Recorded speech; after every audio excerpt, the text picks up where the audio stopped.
کہ خاص طور پہ جب کوئی جنگ کی کیفیت نہیں ہے اور کسی دشمن سے کفار سے کوئی مقابلہ نہیں ہے کسی بھی اسٹیٹ کا ریاست کا، اور آپس میں جب دینی معاملات میں ایک دوسرے کو کچھ سمجھانا مقصود ہوتا ہے، تو ہم یہ سمجھتے ہیں کہ قرآن کی آیت جو ہے اس کا مفہوم بڑا واضح ہے کہ دین کو نرمی کے ساتھ اور محبت کے ساتھ پیش کرو، یہی اس کا مفہوم ہے۔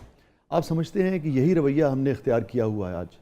کہ ہمارا کام تقریباً 50 سال سے بین المسالک بین المذاہب ہم آہنگی کا ہے، جی، اور ہمارے والد کو آپ جانتے ہیں، جی ساری دنیا، حضرت مولانا ڈاکٹر سید محمد عبدالقادر آزاد رحمۃ اللہ علیہ تعالی، انہوں نے کوشش کی تھی کہ ملک کے اندر بین المسالک اور بین المذاہب ہم آہنگی کو فروغ دیا جائے۔ یہ ہمارا ملک ہے اور اللہ تعالیٰ نے اس ملک کو لا الہ الا اللہ محمد الرسول اللہ کے نام پر ہمیں عطا کیا، اور یہ ایک نعمت عظمی ہے۔ ہم جتنا بھی شکر ادا کریں وہ کم ہے، جو لاکھوں انسانوں کی قربانیوں کے بعد وجود میں آیا۔ اور آج ہم دیکھتے ہیں کہ بہت سی چیزیں، بہت سے چیلنجز آج ہمارے ملک کو درپیش ہیں، اور اس میں سب سے بڑا جو مسئلہ ہے وہ یہی ہے، جیسے کہ آپ نے بات کی کہ آج جو رویے ہیں وہ ہمیں چینج ہوتے ہوئے نظر آ رہے ہیں، اور اسلام تو ہمیں بڑا اچھا ایک درس دیتا ہے، اور وہ درس یہ ہے کہ وَاعْتَصِمُوا بِحَبْلِ اللَّهِ جَمِيعًا وَلَا تَفَرَّقُوا، کہ اللہ تعالیٰ کی رسی کو مضبوطی سے تھام لو اور تفرقات میں مت بٹو۔ اور اللہ کے نبی حضرت محمد رسول اللہ صلی اللہ علیہ وسلم کا فرمان ہے کہ المسلم من سلم المسلمون من لسانہ ویدہ، کہ تم میں بہترین مسلمان وہ ہے جس کے ہاتھ سے، زبان سے دوسرا مسلمان محفوظ رہے، اور ایک جگہ فرمایا دوسرا انسان محفوظ رہے۔ اگر ہم اپنے نبی حضرت محمد الرسول اللہ صلی اللہ علیہ وسلم کی سیرت مطہرہ کو دیکھیں تو آپ کو اللہ نے وما ارسلناک الا رحمۃ للعالمین بنا کر بھیجا۔ وہ ایک انسان، ایک شہر، ایک قوم، ایک ملک، ایک قبیلے، ایک جہان کے لیے نہیں بلکہ کائنات میں جتنے انسان بستے ہیں، جتنی قومیں بستی ہیں، جتنے قبیلے بستے ہیں، جتنے شہر اور بستیاں اور ملک بستے ہیں، جہان بستے ہیں، حتیٰ کہ کائنات کے ذرے ذرے کے لیے آپ کو رحمت للعالمین صلی اللہ علیہ وسلم بنا کر بھیجا۔ اور وہ کہتے ہیں نا، کتاب فطرت کے سر ورق پر جو نام احمد رقم نہ ہوتا، نقش ہستی ابھر نہ سکتا، وجود لوح و قلم نہ ہوتا۔ آپ دیکھیں کہ جب ہمارے نبی صلی اللہ علیہ وسلم اس دنیا میں آئے تو آپ حالات کیا تھے؟ اس سے پہلے نہ کسی کی کوئی عزت تھی، نہ عظمت تھی، نہ رفت تھی، نہ حرمت تھی، نہ بہن کی قدر تھی، نہ ماں کی عزت تھی، نہ باپ کی کوئی قدر تھی، نہ یتیم پر کوئی دست شفقت رکھنے والا تھا۔ مگر ہمارے نبی حضرت محمد رسول اللہ صلی اللہ علیہ وسلم جب رحمت کا پیغام بن کر آئے، رحمت للعالمین بن کر آئے، اور قرآن کہتا ہے نا لَقَدْ مَنَّ اللَّهُ عَلَى الْمُؤْمِنِينَ إِذْ بَعَثَ فِيهِمْ رَسُولًا، کہ اے مومنو تم پر میں نے احسان، اللہ نے کیا احسان؟ اللہ نے یہ احسان کیا کہ ہمیں ہمارے نبی حضرت محمد رسول اللہ صلی اللہ علیہ وسلم عطا فرمائے۔ تو آپ نے ان ساری چیزوں کو ختم کیا آ کر، اور انسانیت کی تکریم جو ہے اس کو بیان کیا، اور قرآن کہتا ہے وَلَقَدْ كَرَّمْنَا بَنِي آدم، ہم نے آدم کی اولاد کو عزت عطا کی ہے۔ مگر آج ہم یہ دیکھتے ہیں کہ معاشرے کے اندر پھر وہ حالات کیوں پیدا ہو رہے ہیں، معاشرے کے اندر ایسی چیزیں کیوں پیدا ہو رہی ہیں؟ تو مجھے یہ لگتا ہے شاہ صاحب کہ ہم نے اپنی اصلیت کو چھوڑ دیا ہے۔ ہمیں پھر واپس اس طرف لوٹنا ہوگا جو اللہ کے نبی صلی اللہ علیہ وسلم کے احکامات اور طریقہ اور تعلیمات دی گئی ہیں، اس پر عمل پیرا ہونا پڑے گا، کیونکہ رویے آج بدلتے جا رہے ہیں، اور پھر تشدد اس میں آتا جا رہا ہے، برداشت ختم ہوتی جا رہی ہے، عدم برداشت جو ہے پھیلتی جا رہی ہے۔ اس کو ہم کیسے ختم کر سکتے ہیں؟ تو اس کے لیے میں یہ سمجھتا ہوں کہ آج ضرورت ہے کہ ہم ایک جو سمت ہمیں صراط مستقیم کی اللہ تعالیٰ نے عطا کی ہے اس کو لے کر آگے بڑھیں، تو ہمارے لیے خیر کے رستے بھی نکلیں گے، اور یہ ساری کی ساری چیزیں جو ہیں وہ آگے بڑھ سکتی ہیں۔ علامہ صاحب یہ فرمائیے گا کہ جیسے مسلکی رائے اگر کسی کی مختلف ہو، اور وہ رائے اتنی مختلف ہو کہ ایک کا جو مسلک ہے اس کو شاید وہ بالکل ہی قابل قبول نہ ہو، تب بھی کیا رویہ ہونا چاہیے اپنی بات جو ہے وہاں پہنچانے کا؟ یہ تو جو اختلاف ہے اس کو رحمت بھی کہا گیا، جی جی جی، اور ائمہ کو اٹھا لیں آپ جو آپ فرما رہے ہیں کہ مگر بات یہ ہے کہ یہ اس حد تک نہیں جانا چاہیے کہ ہم جو ہے ایک دوسرے کو مارنے پر آ جائیں، اس حد تک نہیں جانا چاہیے کہ ہم ایک دوسرے کو ختم کرنے پر آ جائیں، گالم گلوچ پہ گالم گلوچ پہ آ جائیں۔ ہمیں مشترکات بھی اب جو دیکھیں کہ بے شمار ہیں، بے شمار نہیں 99% دیکھیے 99% اس سے بھی زیادہ ہمارے مشترکات ہیں۔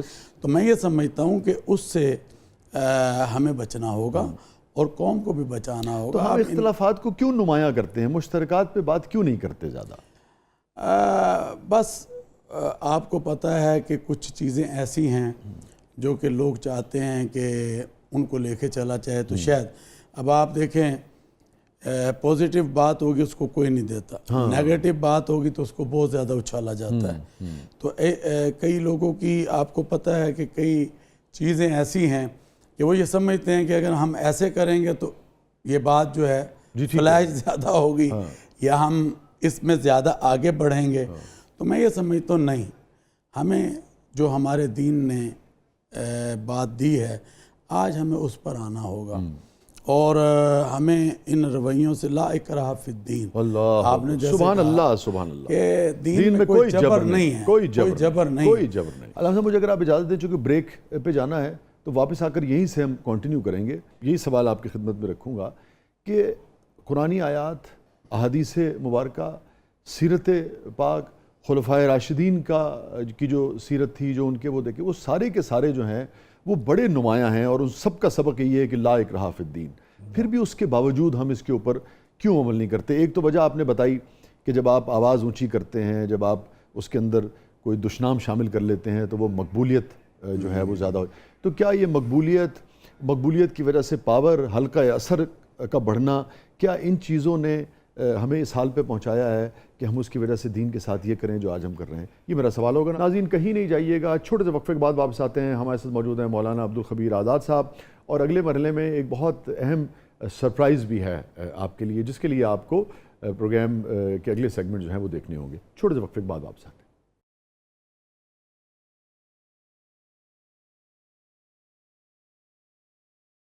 ناظرین پروگرام میں ایک مرتبہ پھر حاضر خدمت ہیں۔ ہمارے ساتھ موجود ہیں مولانا عبدالخبیر آزاد صاحب۔ کیمی صاحب آپ کچھ پوچھنا چاہ رہے تھے علامہ صاحب سے؟ جی ویسے بھی میں یہ پوچھنا چاہ رہا ہوں، جیسے علامہ صاحب نے بات کی، آپ نے بھی بہت خوبصورت بات کی، میں اس میں ایک چیز ایڈ کرنا چاہتا ہوں۔ میں نے دیکھا کہ سر نوجوان نسل کو اگر سختی سے دین کی کوئی بات سمجھائیں تو وہ دین کی طرف آنے کے بجائے دور چلے جاتے ہیں۔ دیکھیے علامہ صاحب اس کو بھی شامل کر لیجیے۔ سختی تو اسلام نے ہمیں دی نہیں ہے، اسلام میں تو محبت ہے، مروت ہے، اور اسلام ہمیں جو ہے جبر نہیں سکھاتا۔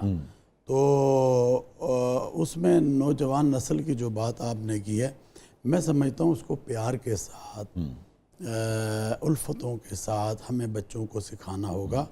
اور اگر آپ بچوں کی طرف اس طرح کی بات کریں گے، اب اللہ کے نبی صلی اللہ علیہ وسلم کا آپ دیکھ لیں اٹھا کر، تو سرکار دو عالم صلی اللہ علیہ وسلم بچوں سے کس طرح پیار فرماتے، حتیٰ کہ اس سے آگے جا کے یتیموں سے کس طرح پیار فرماتے تھے۔ یہ دیکھیں نا، ایک کاندھے پر حضرت حسن ہیں، دوسرے کاندھے پر حضرت حسین ہیں، اور آپ مکے کی گلیوں کی ان کو سیر کرا رہے ہیں، اور اللہ کے نبی نے فرمایا الحسن والحسین سیدہ شباب اہل الجنہ، یہ حسن اور حسین جنت کے جوانوں کے سردار ہیں۔ پھر آپ نے ان کے لیے اپنے خطبے کو چھوڑا، پھر بٹھایا، سجدہ جو ہے وہ سجدے لمبے کر دیے، تو یہ بھی بچوں کے لیے ایک اللہ کے نبی صلی اللہ علیہ وسلم نے دیا۔ تو میں یہ سمجھتا ہوں کہ پھر وہ جو یتیم کے سر پر ہاتھ رکھا شفقت کا، جب آپ نے دیکھا تو آپ عیدگاہ نہیں گئے، تو آپ نے اس کو جو بچے کھیل رہے تھے اور ایک بچہ رو رہا تھا، تو آپ نے اس بچے کے قریب ہوئے، ایک کاندھے پر حضرت حسن سوار ہے، دوسرے کاندھے پر حضرت، تو دونوں کو نیچے اتارا اور اس بچے سے پوچھا کیا بات ہے؟ اس بچے نے کہا کہ یا رسول اللہ صلی اللہ علیہ وسلم میں یتیم ہوں اور یہ بچے میرا مذاق اڑا رہے ہیں۔ تو سرکار دو عالم نے اپنے نبوت والے کاندھوں پر اس بچے کو اٹھا لیا، اور اٹھانے کے بعد گھر لے گئے، اور گھر لے جانے کے بعد سرکار دو عالم حضرت محمد رسول اللہ صلی اللہ علیہ وسلم نے حضرت ام المومنین حضرت عائشہ صدیقہ طیبہ طاہرہ رضی اللہ تعالی عنہا کو کہا کہ یہ میں لے کر آیا ہوں، اس کو نلاؤ دلاؤ اور حضرت امام حسین کے کپڑے منگاؤ اور اس کو پہناؤ، تاکہ اس کے اندر سے وہ یتیمی کا جو احساس ہے وہ ختم ہو جائے. اور سرکار دو عالم جب یہ تیار ہو گیا بچہ اور اپنے کاندھے پر بٹھا کر عیدگاہ کی طرف جا رہے تھے تو وہی بچے جو مذاق اڑانے والے تھے وہ دھاڑے مار کر رو رہے تھے کہ آج ہم بھی یتیم ہوتے، ہمیں بھی یہ کاندھے نصیب ہوتے. تو رسول اللہ صلی اللہ علیہ وسلم نے یہ یتیموں کے آج یتیموں کے ساتھ کیا کچھ نہیں ہوتا. تو میں یہ سمجھتا ہوں جو بچوں کے ساتھ محبت ہمارے نبی نے، ہمارے دین نے اور قرآن کریم فرقان حمید نے ہمیں عطا کی ہے، ہم اس کو لے کر آگے بڑھیں. تو میرا یہ خیال ہے کہ یہ جو آج معاشرے کے اندر چیزیں پیدا ہو رہی ہیں، اور سب سے پہلی درسگاہ کون سی ہے؟ گھر ہے. اگر گھر آج تو آپ کو پتہ ہے یہ موبائل کا دور ہے، اور آج بیٹا بھی موبائل میں، بیٹی بھی موبائل میں، ماں بھی موبائل میں، باپ بھی موبائل میں. وہ جو ایک بچوں کی ہوتی تھی نا کہ ان کی تربیت جو کی جاتی تھی، وہ آج اس کا فقدان بڑھتا جا رہا ہے. اس کے لیے وقت چاہیے، وقت چاہیے نا، بچوں کو وقت چاہیے، بچوں کو وقت دیا جائے. وہ سارا وقت تو اس کو دے دیا. ہاں اس میں لگے ہوئے ہیں. تو اگر آپ ان کو کہیں بچوں آؤ ہم صبح اب ابتدا جو ہو رہی ہے اس میں ہم قرآن کریم فرقان حمید سیرت کا مطالعہ کریں، سیرت النبی صلی اللہ علیہ وسلم کی ایک چھوٹی سی حدیث لے لیں اور اس کو پڑھیں. آپ صلی اللہ علیہ وسلم کی زندگی کو لے لیں، حضرات صحابہ کی زندگی کو لے لیں، حضرات اہل بیت اطہار رضوان اللہ اجمعین کی زندگی کو لے لیں. تو ایک ایک چیز ہمارے لیے اور وہ دیکھیے ان سب کے اندر درگزر ہے، سخاوت ہے، محبت ہے. آپ دیکھیں نا سخاوت ہے، شجاعت ہے. سارا کیا تھا کہ جب دین نہیں تھا اور اللہ کے نبی نہیں آئے تھے تو حالات کیا تھے. تو وہاں پر کوئی عزت تکریم نہیں تھی، اور وہی لوگ جب ایمان لے آئے، وہی لوگ جو اللہ کے نبی حضرت محمد رسول اللہ صلی اللہ علیہ وسلم کے ساتھی بنے، وہی لوگ پھر رحماء بینہم بھی بن گئے، وہ آپس میں نرم دل نرم گوشے والے بن گئے.